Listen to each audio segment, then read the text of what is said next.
Hey guys, I asked you recently if you'd prefer long format or short format clips and videos here on the Vagrein channel, and it was pretty much cut down the middle. Some of you like the short clips, some of you like the long clips. So this video is somewhere in the middle. It is the second half of a participant session in which we talk about so many very amazing subjects, and there's a lot of humor in it, and so I really hope that you enjoy it as much as I did when I came out of trance and felt the energy that had been flowing. So have a wonderful time and don't forget to like and subscribe. So what of so-called karma? Some years ago I was told that when I came into this life, I had some family ancestral karma to clear, and whether that's even the case or not, I wasn't sure. So I could like to ask you about that. Yes, the concept of karma is a concept that helped or helps at times to describe certain aspects of existence, certain things that are not necessarily consciously aware of in the being himself or in the being themselves. You are all connected to collective consciousness. So Hmm. there really is no individual karma, but there are themes in each being that are related to other themes within the collective that they are more closely connected to, which will manifest in situations or circumstances in their life that seem to be the unraveling of that particular topic. For example, if someone has been a very complicated or maleficent being in their previous incarnation, or not previous, even in a simultaneous incarnation that is more Yeah. close to them on the soul tree or on the soul web or the soul grid, then Hmm. they may be in this lifetime exposed to the flip side of that in order to learn that that is not a preference for their behavior in general. This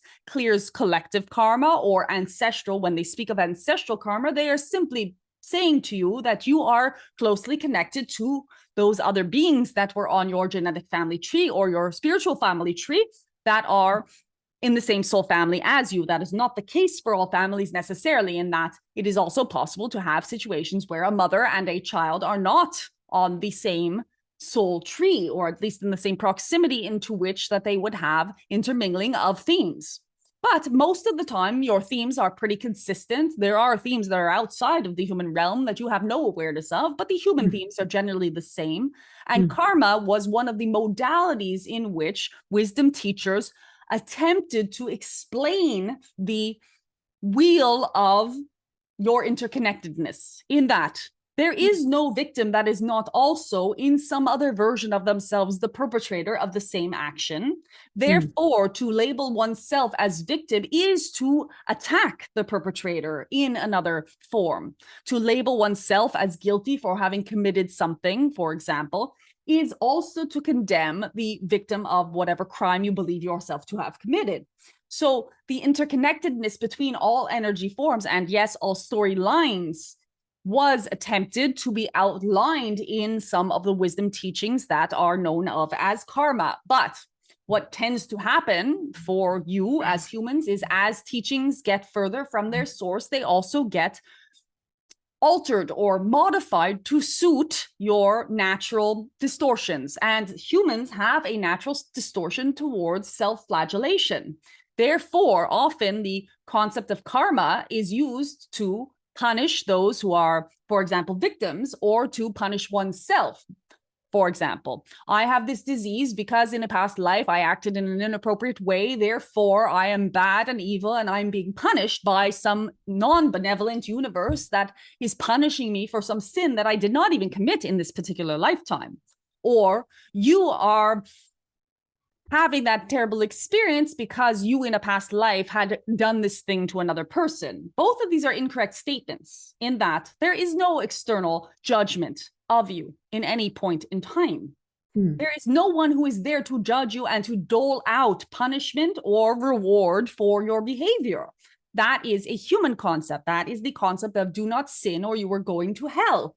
Above you, there is no one but more of you, which Hmm. means that as you transform yourself towards a closer version to the knowingness that you have inside of yourself, You are required to let go of the idea of punishment and the idea of punishing or condemning or judging of another self.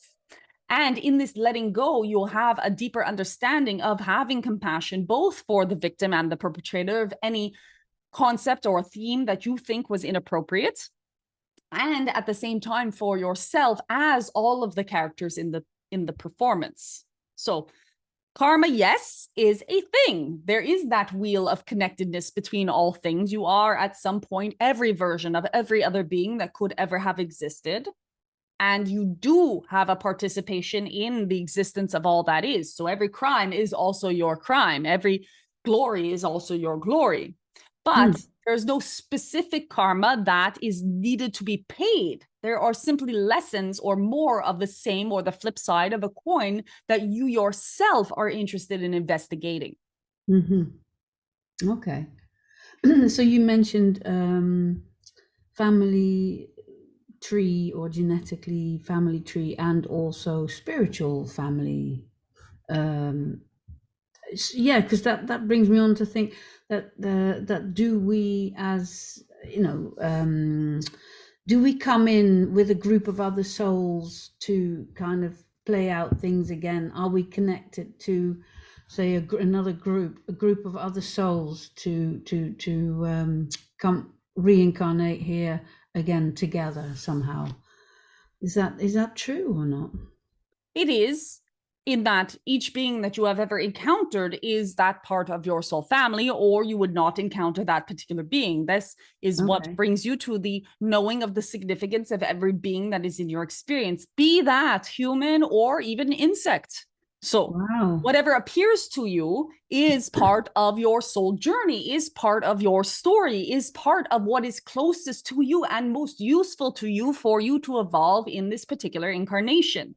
So everything is significant. And simultaneously, there will be aspects of that that are somewhat like extras in your movie, which are further away from your particular theme, that do not necessarily need to interact on a high level with your particular story. For example, someone that you have seen for a moment while walking down a train carriage towards your seat is not necessarily in your direct soul family. There's not necessarily a story to live with that being by any means. But if you at any moment in time choose to stop on that train and look to the person and say, I really love your hat, then that does prove to you that that person, or the instinct to incorporate that person into your story, proves to you that that person was indeed closer to you on your soul journey. Then there will be other people that you do meet in your life that for some reason you recognize, or you feel like you've known them before, and you cannot put your finger on that. These people are likely the most close to the theme that you are working through, and they are likely the most closely collaborative with you on that theme. They can be both the people that you do get along with and those characters that you have cast as villains in your story. Yeah, fair enough. Okay. So really it's only all about being here on this planet, is it a third density planet? Do you know, the Earth? Is it third density that we exist in, or are we shifting to fourth density as humanity? So much like the concepts of karma, the description of densities have been provided in order to attempt to describe a concept or an existence or a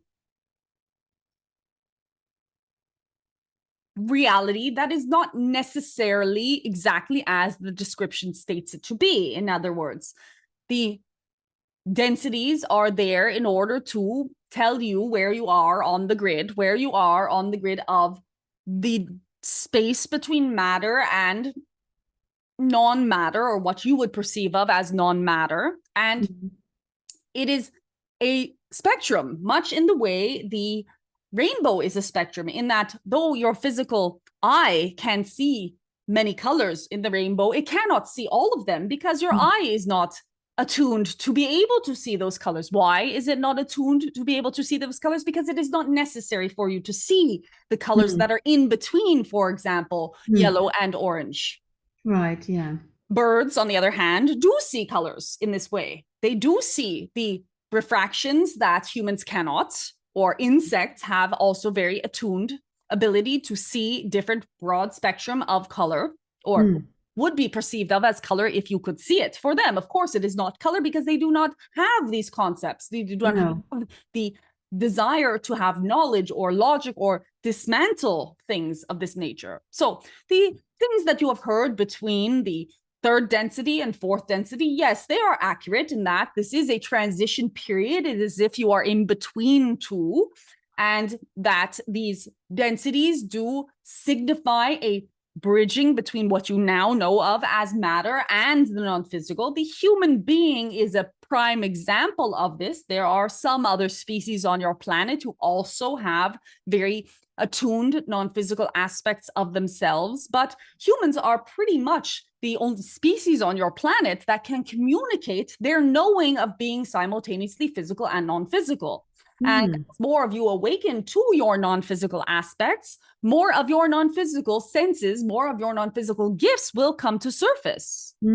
As they do, they will become normalized, and it will become absolutely normal to you that these gifts were there all along, and seem almost archaic to you that there was a version of humanity that did not know, for example, that not only do you have physical sight that is used through your eyeballs, but the same aspect of your brain that controls your vision in terms of what comes through your eyes is that part of your brain that has non-physical physical sight. And we call it that way because it is in many ways energetically physical, though you yourselves would not be able to measure it as physical in this now because there is no physical organ connected to this aspect.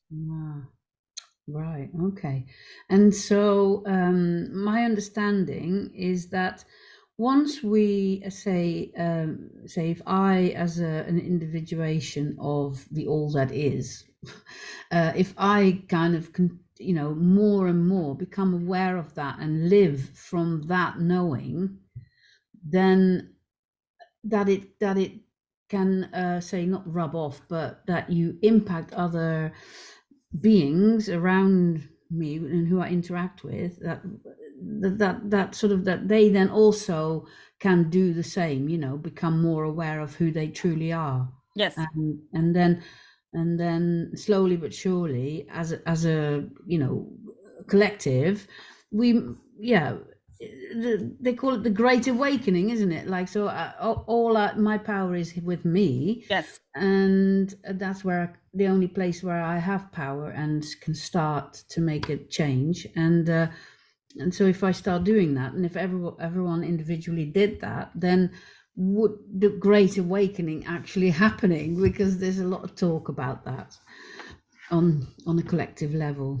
Yes, it is happening. You have evidence of it on a personal level for yourself. Things are different than they were 10 years ago. Things are different than they were 20 years ago. And you are deeply aware of this on a personal level. But we would take it even one step further, that if you are focusing on your own awakening, not only does this rub off on people as if you were only in 3D, in that you will begin to have access to the ability to shift consciousness in that, not just that you're shifting other people's consciousness, but you literally flip yourself onto a timeline where everybody is on board with the same intention.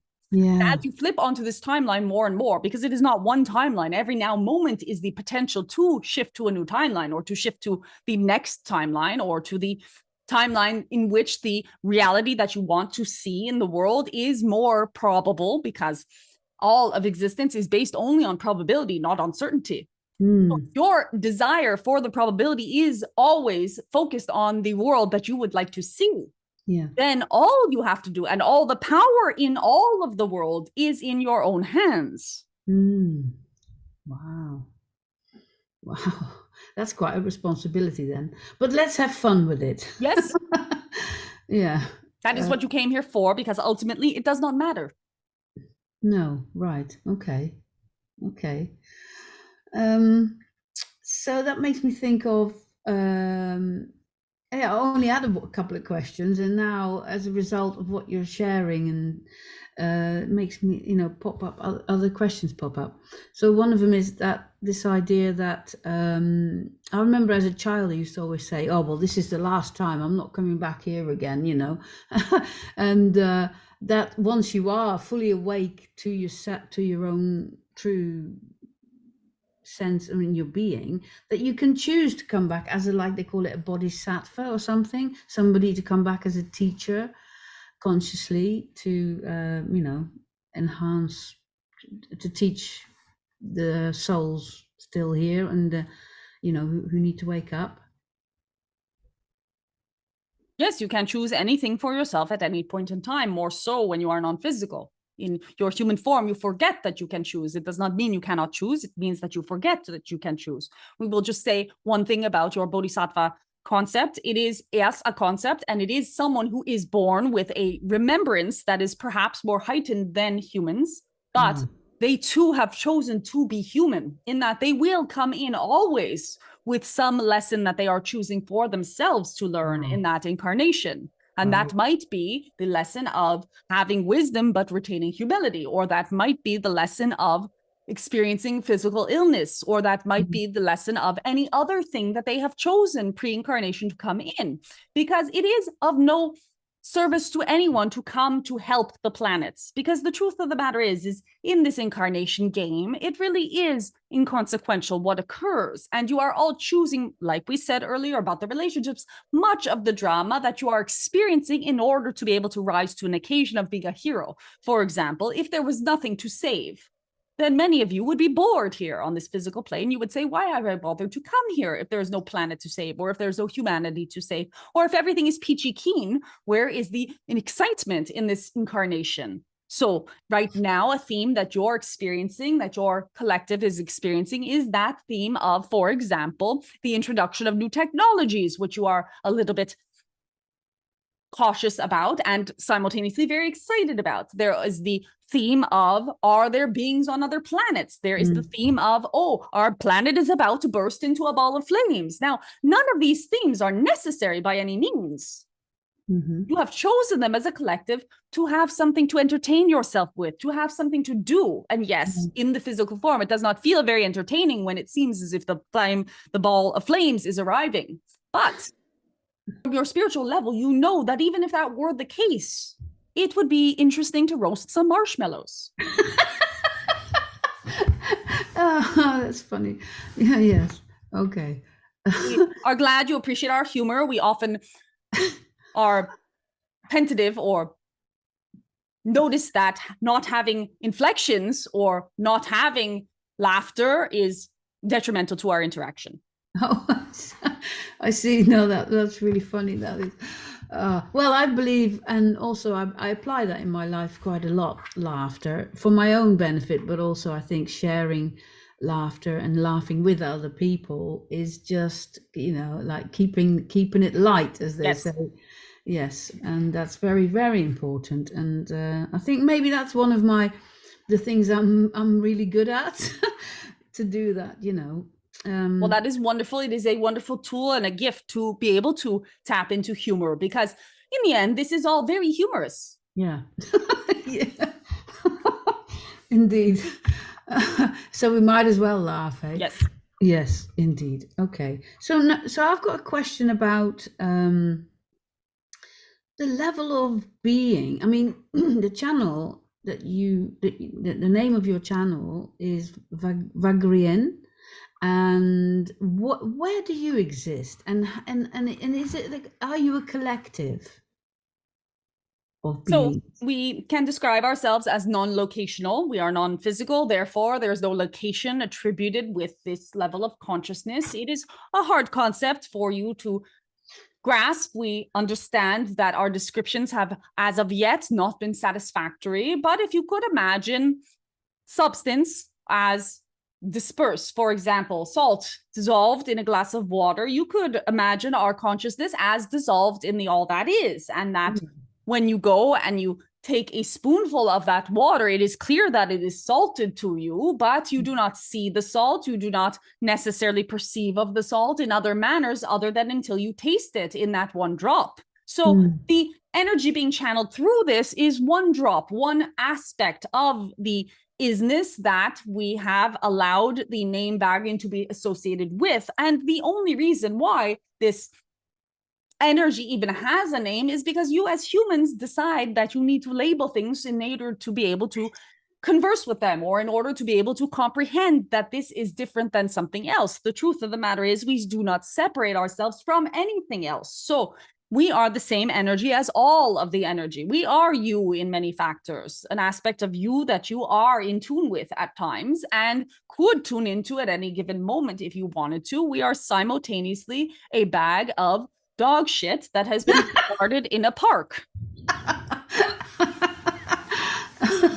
Oh yeah, because that's also part of the all that is. It is. So it is hard to explain this to people who have concepts about spirituality and how a energy that has wisdom should be in some way grander than, or off planet, or in another realm or dimension, or very far away and not accessible. But the truth of the matter is that you are living in the energy that we could then label as the name that we have given for convenience sake to this energy group.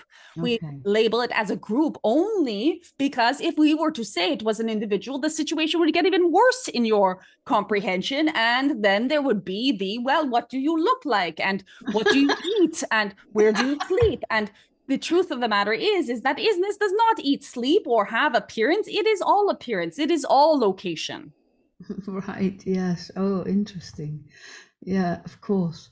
Well, it's certainly in interacting with you, it kind of raises my own understanding of who I am and the truth of the matter, as you keep saying. The truth of the matter is, it's like, yeah, and it's so easy to forget in daily activities. And yeah, so my interacting with you now is very I feel uplifted, basically, and to have a different understanding of yeah, life and how to live it. I mean, what a game. Oh dear. Yes, it truly is. And much of the transmission is non-verbal, in that in your intention and desire to have access to this energy, you automatically do. We would also leave you with the idea that at any point in time, you do not need to contact this vessel to have access to our energy. Of course, do so if that is entertaining for you or if that is pleasing for you, but you can yourself, and anyone can themselves tap into this energy with the willingness to do so. Right. Yeah. Great. Well, that's it. I just got to remind myself occasionally to tap back in. Yes. Because that's the trick down here. Is so much distraction to forget to do that, you see. Yes. And yeah. Well, I do have time for another question if you have one that you would like to address. I was just going to say I've run out of questions. Yes. So if you have any final words of upliftment, then I would be open to receive those. Yes, absolutely, we do. And for you specifically, with your propensity towards humor and towards laughter, that is something that is contagious to other beings. So the first question of our encounter here today was, what was your purpose? And leaning into that aspect of yourself will be a very nice guiding post for you in living your purpose. Again, when we say living your purpose, we mean having the most joyful and fulfilling life that is possible for you in each now moment. This humor that you have is also one of the keys to when you find, or when you begin to meet people that you are connecting with for potential romantic interactions, in that you will not be satisfied with a man that is not entertaining for you. And if you can switch out drama for humor, for example, then you will not be bored with this partner that you find sitting next to you on the couch.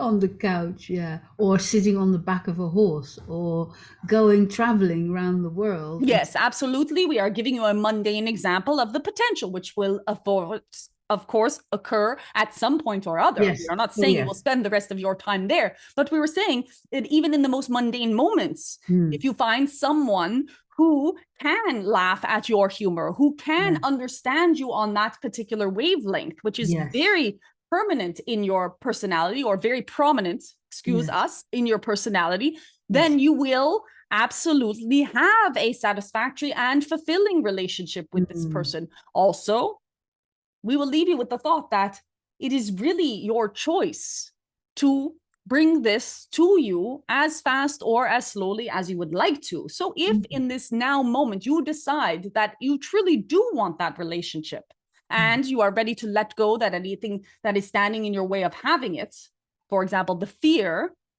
then you can have it as soon as you decide. Wow. Okay. Yes. Well, I'll take that. Thank you. We Very thank you. It has been our pleasure to interact with you. We did appreciate the chuckles and the interaction in that way, allowing ourselves to be lighter than normally comes through, which is appreciated from where we can express this aspect of existence. And with that, we leave you with the light and the love of 1,000 jolly suns. Thank you.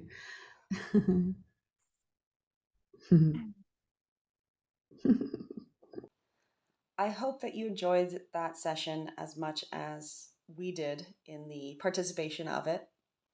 I'm very grateful to the participant for allowing us to watch and have a peek into that experience, and for all the wisdom that came through Vagrein at the time.